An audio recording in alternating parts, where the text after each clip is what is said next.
अस्सलामुअलैकुम नाजरीन, मैं हूँ अनीशा नुमान और आप देख रहे हैं आज के इस्लाम।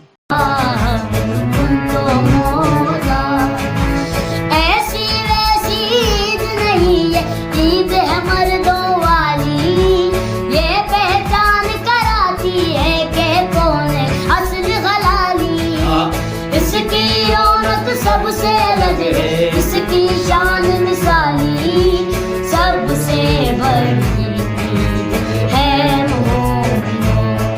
ये दिन कमाल है, ये दिन विलायती।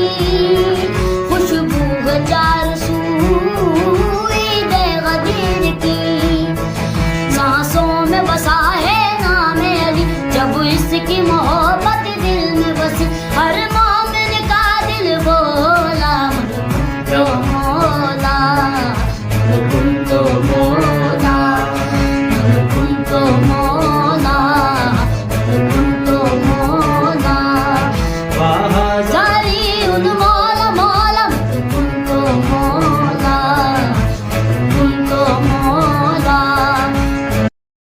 Thanks for watching my video.